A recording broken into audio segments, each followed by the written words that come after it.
Hello artist. लगभग मेरा भोलेनाथ जी का स्केच कंप्लीट हो चुका है और अब हम इसके आगे के प्रोसेस को बनाना सीखेंगे।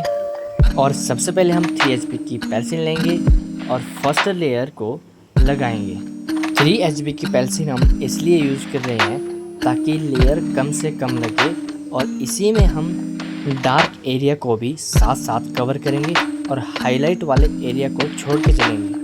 इस वीडियो की स्पीड मैंने ऑलरेडी बढ़ा के रखा है ताकि आप थोड़ा जल्दी समझ पाएँ और मेरी वीडियो की लेंथ भी थोड़ी कम रहे, क्योंकि जो चीज़ बार बार होनी है जैसे कि लेयर बार बार चलनी है उसको हम आपको स्पीड में दिखाएंगे ताकि हम कम समय में कुछ ज़्यादा सीख पाएँ। इसी प्रोसेस को हम आगे भी करेंगे त्रिशूल के दूसरे साइड। और उसके बाद हम भोलेनाथ जी का ये डमरू वाला पार्ट है ये बनाएंगे।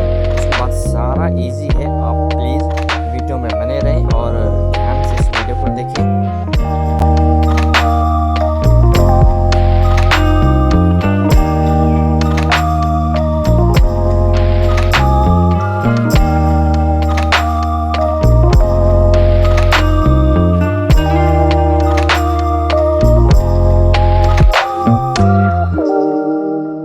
और अब हम मोनो जीरो इरेजर से हाईलाइट देंगे।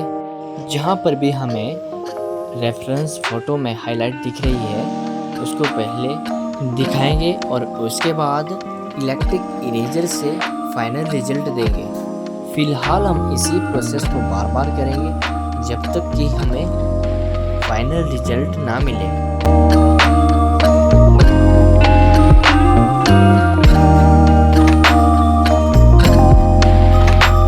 और अब हम इलेक्ट्रिक इरेजर का यूज़ करेंगे। सबसे पहले इसमें अपने सेल को डाल लेते हैं और इसे स्टार्ट कर देते हैं।